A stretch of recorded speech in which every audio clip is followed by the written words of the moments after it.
on that, man. No Awesome. problem, man. And good luck tomorrow. Hope you guys, hope you enjoy the game. And obviously we're hoping for a Canes win, but hope you guys do well too. Hey, we're hoping for a Pitt win, but I'll definitely be in contact, and I'm sure we'll be ragging on each other during that game. Good luck. All right. Have a good one, brother. Have a great one, you guys. See ya. Cool, man. That guy was cool. Yeah, he's a good guy. All right. Should we talk about our picks? Yeah, let's do it. Let's embarrass ourselves again. All right. Okay. So are you doing college picks this weekend? No, dude, I would not do well in college picks. Okay, so let me I'll go through my my college picks real quick. So against my better judgment and against my hatred for them, I'm taking BYU -5 tonight against Houston and the over at 62.5. So I may get struck down by lightning. Wow, I like it. Wow. So I'm taking the Stormin' Mormons. Yeah, I love it, man. Okay, I'm taking Tulane plus 6.5 against SMU because I bet on SMU earlier in the year and they lost, so it's more just me mad at SMU. It's a retribution bet. I love it. Yeah, hell yeah. The Tulane Green Wave or whatever the hell they're called. South Carolina +3 against Auburn with the upset. I'm going Canes -10.5 against Pitt. So let's I don't know if I feel comfortable or confident, but whatever. Tennessee -6 versus Kentucky. Bama -6.5 against UGA, and BC +12 against Vautech. Vautech may be on upset alert, okay? So just keep that in mind. Then let's get to our NFL picks. I'll let you go first. Okay, so let's see. I have the Carolina Panthers -2.5 over the Chicago Bears. The Bears might make me look bad again this year, but I actually really like this Panthers team. I think they could, get to 9 or 10 wins. Surprisingly, their running back play has been incredible since McCaffrey went out. I love their defense. Robbie Anderson goes over 100 yards every single week. So I'm a big Panthers fan. I like Matt Rule as the coach. I got the Packers -2 over the Tampa Bay Buccaneers. To me, the Packers are the best team in the league by quite a bit, actually. All right. Okay. Yeah. I think at least right now they've established themselves that they are quite a bit better than everyone else. And, I think Tampa Bay just might be a little bit overrated. I actually think this should be closer to like a 4-point spread. So then I have the Los Angeles Rams. Who are they playing? They're playing the Niners. That's right. I have the Rams -3.5 over the Niners. The Niners don't look good this year, so I know they're really banged up, and Aaron Donald is just a beast. So I expect the Rams defense to look good. I have the Washington football team +3 over the Giants. I actually think Kyle Allen might be better than Dwayne Haskins. And the Giants are just a train wreck, man. They're so bad. I love it. Yeah. Okay, are those the picks? I got 2 more. So I got sorry, it's taking forever. You're good. I got the Dolphins -8 over the New York Jets because they're playing Joe Flacco, and dude, they're perfect for each other. Joe Flacco and the Jets, like it's a match made in heaven, right? Just the saddest looking person I've ever seen. Yeah. Yep. And then I hate now he's playing for the Jets. I know. And then I hate betting on the Colts. Actually, why am I doing this? I don't bet on Phillip Rivers. I learned this lesson a long time ago. I don't bet on Phillip Rivers, but okay, I'll do it anyways. They got a good defense. Yeah. Well, and that's why, because I still think Phillip Rivers is like a dumpster fire who can't throw the ball 10 yards down the field anymore. But Joe Burrow and his terrible offensive line against that really, really good Colts defense, I think the Colts will hit him at least 10 times. He'll probably throw a few interceptions, even though I love Burrow. But this is going to be probably his toughest matchup. I think the Colts have the best defense right now. So, I think it'll be a low scoring, probably like 17-6 or something like that. I'm taking the Colts -8 over the Bengals. All right, I like it. Yep. Okay, go ahead. Okay, all right.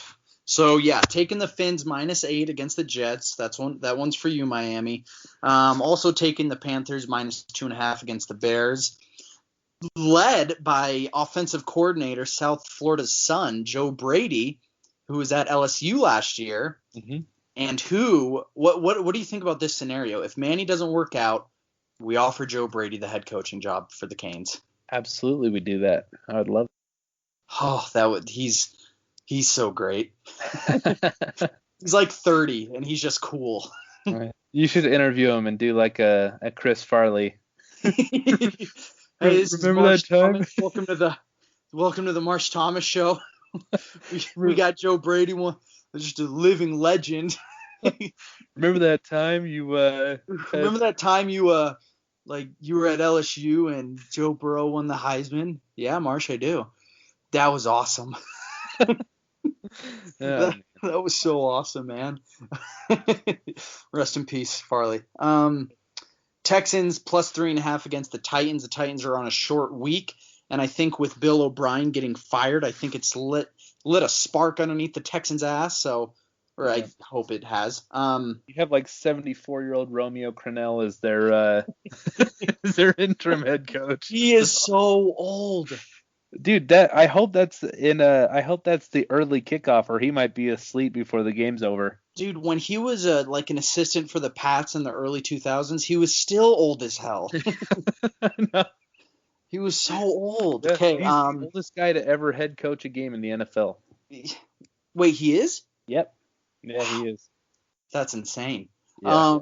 I'm taking. I'm confident in this. I'm taking my Cowboys +2.5 against the Cardinals on Monday night at home. The Red Rocket, Andy Dalton. Mm-hmm. Let's see if we can rally around him. I am disagreeing with you on this one. I'm taking the Bucks +2 against the Packers. I'm just a Tom Brady guy. I think he is God in a football uniform. So yeah, well, I'm going against your Bills. I'm taking the Chiefs -3.5 against the Bills. I think Patrick Mahomes is like the second coming. Yeah. I just love watching him play football, and they're going to try and bounce back after losing last week. Yeah. And then, I'm taking the Rams -3.5 against the Niners. So I think I may go undefeated. Yeah. Sounds like it. I'm confident. I really hate that the Bills are playing the Chiefs this week. Because, like, that Titans game was not – I mean, that was just one of those brain fart games that you need to get out of your system. You know what I mean? Like, nothing went right from the very first drive when Allen throws that perfect ball to, what was it, Davis? Yeah. And or it might have been McKenzie. Goes right off his shoulder pads, gets picked, and it was all downhill from there. Like, it just sucks. Like, that's the type of game where you would love to play like the Jags, the next week. And just be like, oh, okay, yeah, we just, mental errors, we're back on our stride, that kind of thing. It sucks to play the Chiefs because, I mean, I can't pick the Bills to beat the Chiefs. You know what I mean? Like, the Chiefs are just really, really good. So it sucks that you're going to have to, you have a brain fart one game, so you lose that, and then you lose two in a row, and now where are you, Yeah, that tough draw. But that is a tough draw. A little recruiting news I wanted to talk about. Bradley Jennings' little brother committed to Michigan today. He decommitted from FSU like a few hours ago, it seems like. Did you see that? Yeah, I did see that, but are you telling me that we once again missed on a good linebacker recruit? Well, what if I don't know if they they're the same kind of linebacker, but what if now that he's going to Michigan, does that open up a door to maybe flip Jaden Hood? I don't know. I hope so, but yeah, I mean, dude, we need to get time is running out. We need to get. I think we're getting Amari Daniels. Yeah, I really do. But after that, I did see. Did you see that USC offered another 2021 quarterback? I did. It was a local kid to Utah, actually. Oh, really? Jackson Dart. Yeah, he plays for Corner Canyon. Heyo.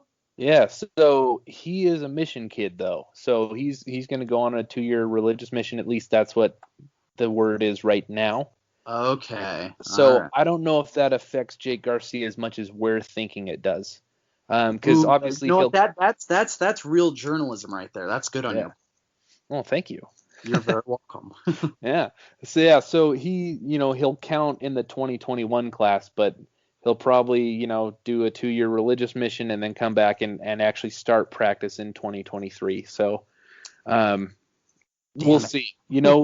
But like I say this all the time, Jake's perception is his reality, right? So if he feels disrespected, even if it's not what it looks like, if he feels like, hey, they're continually disrespecting me, that's reality, right? So who knows? Huh. Well, and you have to think that the USC coaches are like frantically telling Jake, like, he'll be gone for 2 years. Yeah. Like, don't worry. Yeah, but I mean that's not set in stone because I mean I was looking on I actually did do some journalism for this. I got on BYU Cougar Board, which I have some friends that are regulars on Cougar Board. So I was digging around looking for the status of whether Jackson Dart was going to serve an LDS mission or not, and they said that like all indications are yes, but it's like it's still up in the air. Okay. All right. So there's a chance he doesn't go, and then it might be weird, because then if USC has Yeah, three quarterbacks show up. Yeah, it's definitely it, just like the fact that they would offer another 2021 kid. It has to hint towards something, right? I agree. Like I think it's a little something. strange. So I'm still holding out that tiniest bit of hope Yeah. because I really I love the fact that we were able to go into the portal and get a quarterback like De'Aaron King, but I don't want that to become like a yearly routine.